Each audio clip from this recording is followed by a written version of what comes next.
Good morning everyone. চলো ব্লগটা আজকে এখান থেকেই স্টার্ট করছি। এত ঠান্ডা পড়েছে, ইচ্ছা করে না কম্বলের নিচ থেকে বেরিয়ে কোনো কাজ করি। তো কিছু তো করার নেই, আমাদের প্রতিদিনই সোম থেকে রবিবার 6টায় উঠতে হয়। সোনুর স্কুল থাকে, ক্রিকেট ক্লাস থাকে। দেখো এখানে গোপালার জামা সব আমি কালকে খুলে রেখেছি ধোবো বলে, আর বাসনপত্র গুছিয়ে নিয়ে চলে এলাম। গোপালাকে ঘুম থেকে উঠালাম। এবার গোপালাকে স্নান করিয়ে শীতের জামা কাপড় সব পরিয়ে দেবো। স্নান করানো আমার হয়ে গেল। এবার গাটা মুছিয়ে টুছিয়ে দিয়ে গোপালার শীতের জামা কাপড় পরিয়ে নেব। ঠান্ডায় গোপালকে ঠান্ডা জল দিয়ে স্নান করাতেও ভালো লাগে না, কিন্তু কি করব, আমার তো নিরামিষ ইলেকট্রিক কেটেল নেই। ইলেকট্রিক কেটেল থাকলে তাতেই গরম করে নিতাম, গতবার তাই করেছিলাম।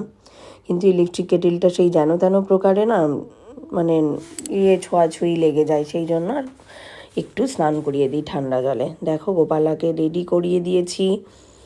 আজকে পঞ্চুটা পরালাম, এই বছরে প্রথম পঞ্চুটা পরালাম। পরিয়ে সুন্দর করে সাজিয়ে একটা সীতাহার পরিয়ে বসিয়ে দিয়েছি। আমার গোপালা হচ্ছে সাজুনি, এত সাজতে ভালোবাসে কি বলবো। আর ও না সাজলে আমার ভালো লাগে না। আমার সব সময় মনে হয় যে খুব সুন্দর করে সাজিয়ে বসে থাকবো, তাহলে যেন আমার ঘরেও একটা পজিটিভিটি কাজ করে। তো দেখো, আর এখন না বাজারে বেশ বড় বড় গাঁদা ফুল পাওয়া যাচ্ছে। পুজো করে উঠে এসে পনির স্যান্ডউইচ বানাবো বলে তাওয়াতে দিয়ে দিয়েছিলাম রেডি করে।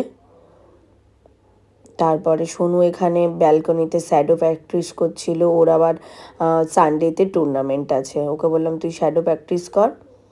ওই স্কুল থেকে এসে শ্যাডো প্র্যাকটিস করছিল।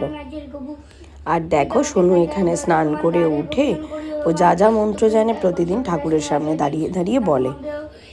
শোনো তোমরা সবাই ও কি বলছে।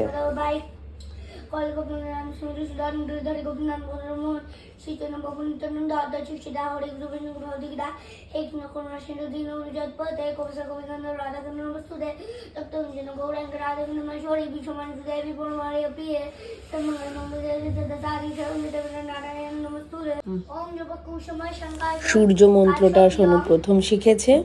শেখানোর জন্য একদিন বলেছিলাম, পরদিন থেকে বলে মা তুমি একটু বলে দাও, আমি একটু করি।